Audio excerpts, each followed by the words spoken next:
ভারতের প্রধানমন্ত্রী নরেন্দ্র মোদীর টানা ১২ বছরের ক্ষমতায় মন্ত্রিসভার সদস্যদের মধ্যে কারও পদত্যাগের ঘটনা ছিল প্রায় কল্পনাতীত। তবে নিট পরীক্ষার প্রশ্ন ফাঁস ও লাগামহীন বেকারত্বের বিরুদ্ধে রাজপথে নামা ক্ষুব্ধ শিক্ষার্থীদের অভূতপূর্ব আন্দোলনের মুখে ২৫ জুলাই পদত্যাগ করতে বাধ্য হন শিক্ষামন্ত্রী ধর্মেন্দ্র প্রধান। এতে ক্ষান্ত হননি আন্দোলনকারীরা। পোস্টারে তরুণরা এখন কড়া বার্তা ঝুলিয়ে দিয়েছেন, প্রধান কেবল একটি নমুনা, এবার মোদির পালা।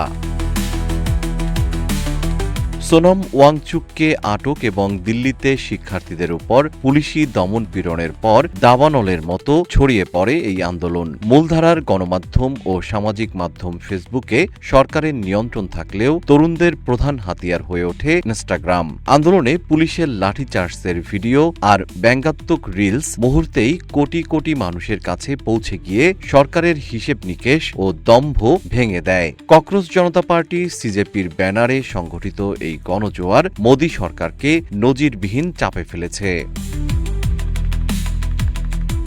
১৫ থেকে ২৯ বছর বয়সীদের বেকারত্ব ১৬.২% পৌঁছানো এবং ২০২৬ সালের গবেষণায় মাত্র ৪% তরুণের চাকরির সুযোগের তথ্য যুব সমাজের পুঞ্জীভূত ক্ষোভকে উস্কে দিয়েছে। আন্দোলনকারীদের মতে শিক্ষামন্ত্রীর পদত্যাগ কোনো সমাপ্তি নয়, বরং এটি এক নতুন রাজনৈতিক পরিবর্তনের সূচনা।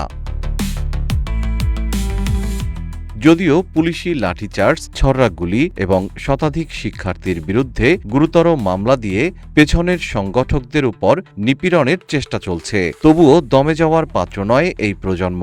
দেয়ালে আঁকা গ্রাফিতির মতোই তাদের অদম্য সুর স্পষ্ট, আমাদের হাতে কোনো চাকরি নেই, আজ তোমরা এই লেখা মুছে দিলে কাল আমরা আবার ফিরে আসব।